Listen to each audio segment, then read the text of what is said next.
I don't think people realise how poor the UK really is compared to other countries, but this chart shows it.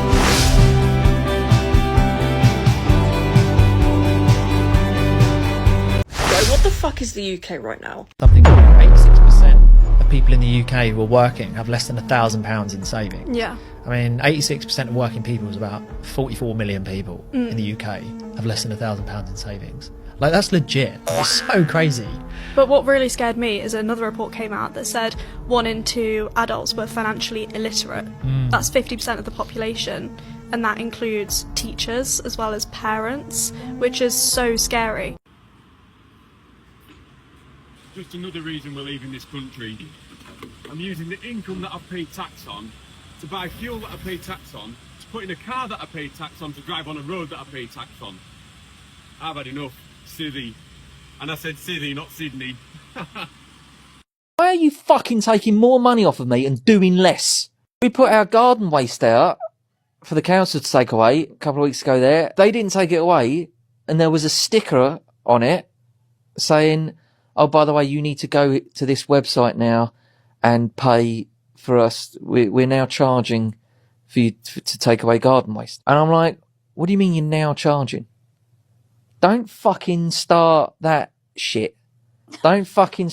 Oh, we're now charging. As if before we did it for free and we know... No. We were always fucking paying for it. It's called council tax. What's next? What are you going to do next? You're still going to charge... So has my council tax come down? No, is the answer to that question. Has it gone up? Yes, is the answer to that question. Why are you fucking taking more money off of me and doing less? Everyone up and down the country is saying the exact same fucking thing. What the fuck is going on? 70 quid a week. You've just told me you couldn't live on that. Well, no, I have a mortgage to pay. I cannot believe he actually went and said that. Sorry, can we just replay what he said? That we're living on about £70 a week. Could you live on 70 quid a week? Absolutely not. So why do you expect young people to? We won't. We provide housing benefit as well, and we'll provide personal independence payments. This is cash in their pocket. This is 70 quid cash a week. So are the things I just mentioned to you.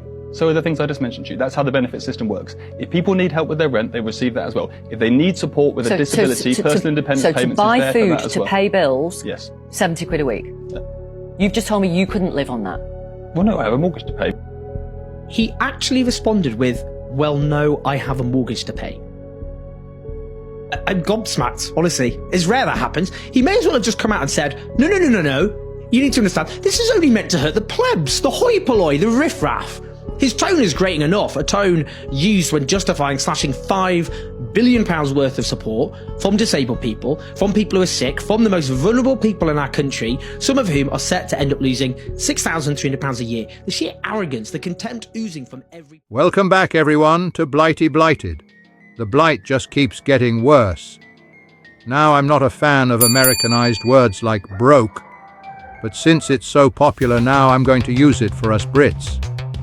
We are literally on the breadline now. Even the middle class are starting to use food banks, but are doing it quietly, of course. To top it all off, they have the gall to want to raise taxes. This is pure madness. Right, let me tell you, if it wasn't for my pension and some savvy, I'd be dead broke. Pun intended.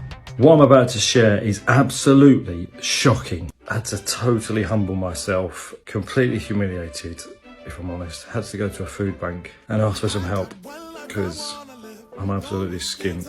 So embarrassing, but they were so kind. I was expecting to receive one bag full of stuff. They have just totally... I'm just completely blown away. I'm just so grateful and thankful how generous people are, and it's really challenged me to be more compassionate, to be more generous, to be kinder, because that's the kind of person that God wants us all to be. Please, let's be kind to one another. Just look at this. Window, just because you can talk yourself out of it and you can't control it. There are some things that I've had to do as a recovering broke friend to help me stick to my budget and make sure all the rules that I'm actually setting for myself, I actually stick to. One of the first things that I do is when I'm sorting out my payday routine, I make sure that I make a note in my notes section on my budget of all the things that I think are going to be coming up for me in terms of payments. So whether it's someone's birthday, miscellaneous payment that I know I'm going to have to pay off, like a membership, an outstanding balance on something, anything that's kind of unexpected and not part of the normal breakdown of my costs. I make sure that I've got it in a notes section so that I know that it's coming up, because one of the worst things is having something that you knew was coming but you didn't prepare for it. Money that you didn't want to use for it, you've got to now use for it to pay it off. It's one of the worst feelings in the world, and it's something that you really have to get your head around. And another thing that I've learned as I've started to get better, and I've mentioned this in another video, that make sure that I do have a payday treat, or like a monthly treat, rather than a payday treat, a monthly treat.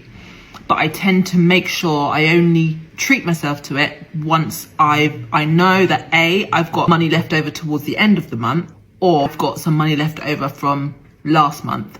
So I will never give myself a treat out of my fresh payday money, if that makes sense, because for the aforementioned miscellaneous costs that come up, you don't want to like use all your spare or disposable or like allocated cash on a payday treat when you actually can't afford it. So this way I'm just like spacing it out a bit more and being a bit more in control of the money that I've got at my disposal. So yeah, that's one thing that I'd swear by in terms of being able to control spending. And then the last thing, which I think everyone does, some people call it a wish list, some people call it a waiting room, but that idea of if you want something, putting it on hold just for a minute, writing it down somewhere and just taking time before you actually buy it. I have a holding pen, which is basically everything that I want.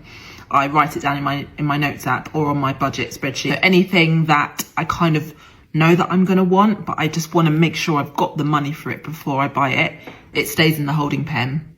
And then when I'm ready to let it out, I'm ready to buy it, I release it from the holding pen and it becomes mine. But you know, things can be in the holding pen for months because it obviously depends on how much it is and how quickly you need it. Those are the things that I feel like have really helped me as like someone who's so used to having that broke mentality, and I still have it. I don't think people realise how poor the UK really is compared to other countries, but this chart shows it. This chart behind me is by the Financial Times, and it compares the UK, Germany and the USA. And this chart compares the GDP per capita, which basically is another word for average income. Now this chart is quite shocking. Also, it shows the different cities in each country, and also in Germany here. What does it actually mean, and why does it mean the UK is so much poorer? Well, this line here is the national average GDP per capita for each country. So the UK is here, Germany is here, and the USA is here. However, this red line here is the GDP per capita if you remove the richest region. So the red line is always slightly below the blue line, even here in Germany. But then you look at the UK, and that is a much bigger drop if you remove the richest region compared to if you removed it in Germany and removed it in the USA. The richest region in the UK is obviously London. As you can see, it trails massively ahead of all the other regions. Whereas if you look at Germany and the USA, the distribution is so much more even. But that is not the shocking part. The shocking part is if you remove the richest region, the average is the same as the lowest in the United States, which is Mississippi. So in essence, the average GDP per capita in the UK is the same as the lowest GDP per capita in the United States. This graph also shows that a lot of our regions in the UK are lagging behind massively compared to London, unlike Germany and the USA, which is just not the case. Now, if you don't want to stay in this region and you want to boost up there, make sure you follow me for more finance tips like this. I'm starting to notice that if I go to the car park in my hometown, and it's not a rich town, but if I go to the car park of a retail park, a lot of the cars in there are Range Rovers, BMWs, Audis, you know, high-end luxury vehicles. They're not cheap. So is everyone rich suddenly, or is everyone buying these cars on finance? And there's nothing wrong with buying a car on finance if you can afford it. But, you know, rather my fear is that people are buying these cars to impress people and, you know, flex a bit of wealth. But instead of putting that into actual assets, they're buying cars that are heavily depreciating, especially Range Rovers. They're worth a lot less after a year. And they're not building real wealth because they want to look wealthy, is what's happening. Cost of living crisis can get too full. Guys, does anybody else just feel like me? You need a lotto win, or you're going to have to sign up for OnlyFans, or you just need some sort of miracle to happen? Because that is me right now. Like, I need a miracle, or I need a lottery win, or I just need to sign up for OnlyFans and just make the millions of money that everybody makes, or sign up for the people who like foot fetishes. Because right now in this financial crisis where literally nobody's got money apart from the rich people. I mean, I need to do something. I don't think anybody would want to see me on OnlyFans, but you know, maybe they want to see my feet though. Or hopefully I get some luck in my life when I win a lottery.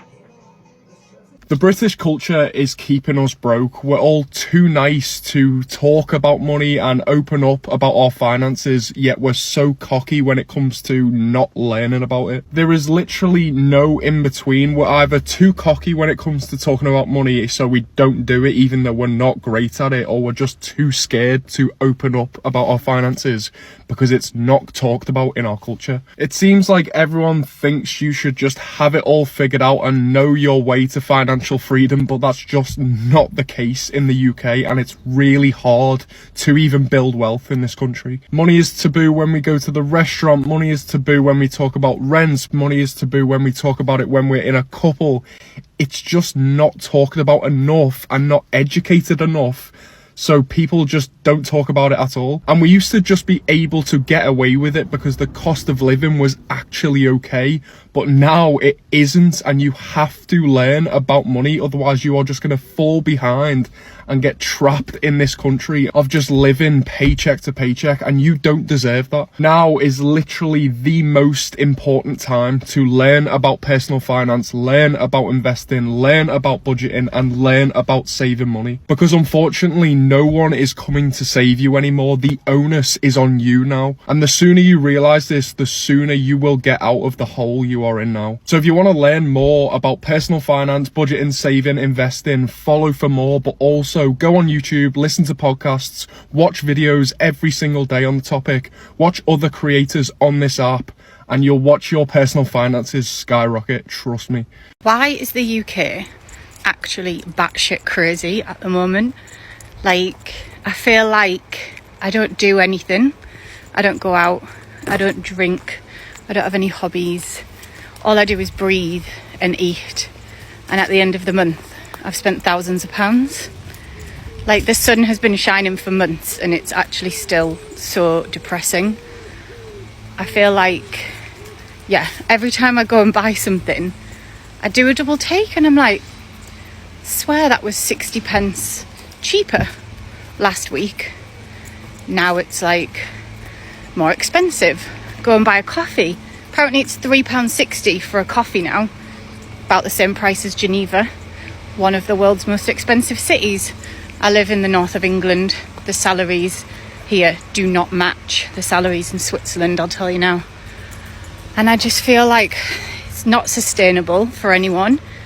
It's impacting people's mental health, and everyone just feels like they're just surviving, really. It's awful, absolutely awful. When will it end? Morning everyone. I just wanted to read you something that was sent to me yesterday about tax in the UK, which I think you'd find quite interesting. So here we go. Great Britain, the land of freedom, the land of opportunity, the land where we're told you have rights as long as you can afford them. We are one of the most heavily taxed populations on earth, and for what exactly? We're taxed to earn, taxed to spend, taxed to save, taxed to pass it on, taxed to die. You're taxed on food, fuel, heating, water, bins, broadband, your birth, your death, and everything in between. You're taxed to drive to work, taxed on fuel, then taxed again to park outside the job you need just to survive. You're taxed to buy a home, taxed to own it, and taxed again when you try to leave it to your children. And if you have kids, you'll need to work full time just to afford someone else raising them. Nursery fees, school meals, uniforms, wraparound care, voluntary contributions that aren't so voluntary. Also, you can work to pay more tax. We're working ourselves into the ground, chasing a life we barely get to live. Then when we finally hit retirement, now closer to 70, we're handed a pension that can't even cover the electric bill. After 40, 50, 60 years of contributions, they tell us there's no money left. But there's always money for them. 369 million for Buckingham Palace refurbishment, 37 billion for NHS test and trace, 9 billion wasted on HS2, 15 billion on dodgy PPE contracts, 11 billion for Ukraine, millions for royal events, unlimited funds for MPs, weapons and propaganda. But when it comes to us, crumbling schools, year-long court backlogs, 7+ million on NHS waiting lists, people sanctioned while sick, GPs fully booked for weeks, no NHS dentist, 2-year child referral wait lists, hospitals crumbling, ambulance queues. And still they say the NHS is free. No, you paid for it. Every payslip, every tax return, every year of national insurance. They say we should be grateful. And grateful for what? Freedom to what exactly? To be overworked, overtaxed, gaslit and blamed as the country collapses under the weight of its own corruption. But hey, God save the king, because the rest of us were absolutely screwed. What do you think to that? I think that's brilliant. Let me know in the comments. In the last 15 years, the UK tax take has doubled. So what's happened to our services?